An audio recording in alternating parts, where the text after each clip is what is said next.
I want to talk about graphing linear equations. There's a couple methods that have been talked about in class. In the first method, we basically pick some points to go into the equation. So I'm going to pick easy points. I'll pick usually 0, 1, and 2. And then I put them into the equation where I see the x. So I'm going to put the 0 in first. I'll go y equals 4 times 0 plus 3. The 4 times 0 is basically nothing, so it's gone.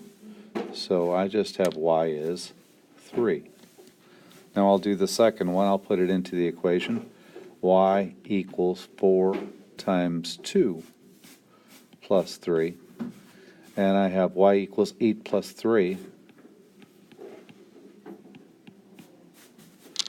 And I've got 11.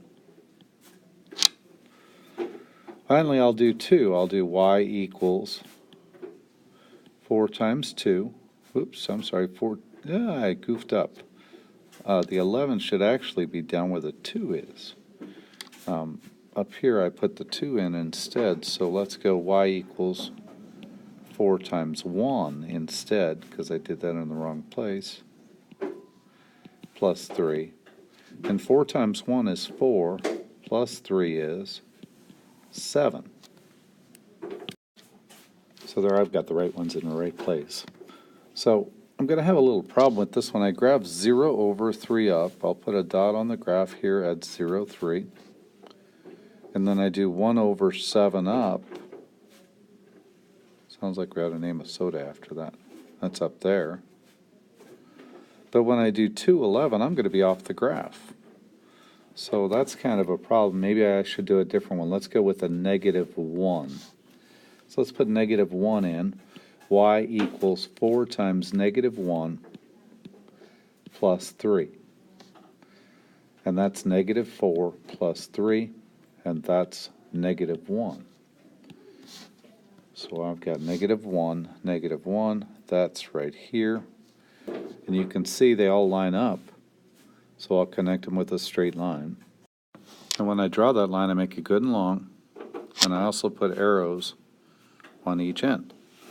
So the main trick on this one was to be able to think of that third point that would have been on the line or that I could graph.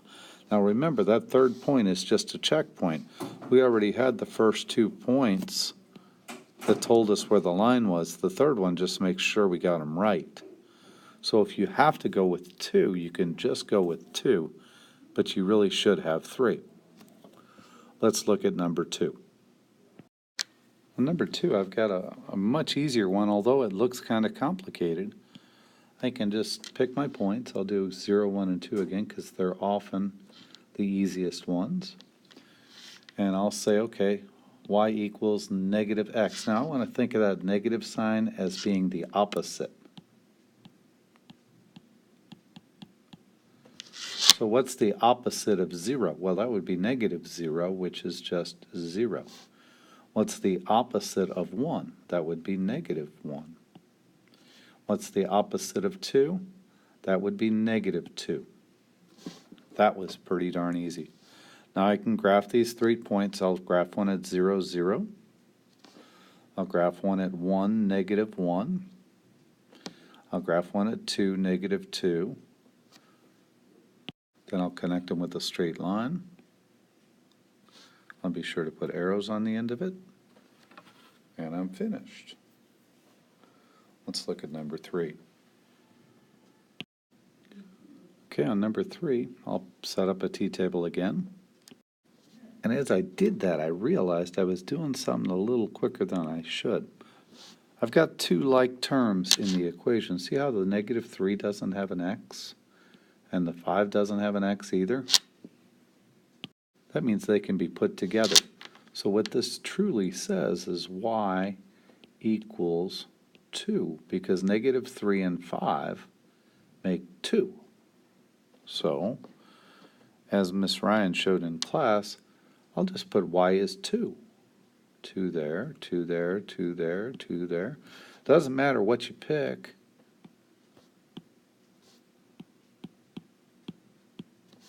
Y is always going to be 2. So let's just graph a couple of these. I'll go over 1 and up 2. I'll go over 2 and up 2. I'll go over 3 and up 2. I'll go over 4,000. Oh, wait. I'll connect them with a straight line, and that's one of my special cases. This is number 7. This is in standard form. What that means is that it's in the form of something times x plus something times y equals another number. And we know that when we have standard form, we use a t-table still, but we kind of go about it a different way. We don't just pick a 0, 1, and a 2. We pick two of the more easy numbers, and what could be easier than 0, 1, and 2? Well, what we pick is 0 and 0. And when we do that, if I put a 0 in for x, that basically makes that x, that whole thing, 2 times 0, go away.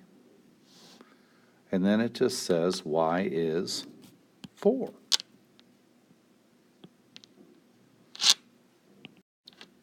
Now let's look at the second number that I picked. This one says I'm going to put a 0 in for y. Well, if I put a 0 in for y, that just means there's nothing there. So y is gone. So I'll just kind of cross it out or put my thumb over it or something. And now I've got an equation that says 2 times x is 4. And most of you know what the answer is right now, but I'll go ahead and solve it just because we're in algebra. And I've got x is 2. And I'll have 2 points. And they're very simple points. I go up 0, 4. I go over 0 and up 4.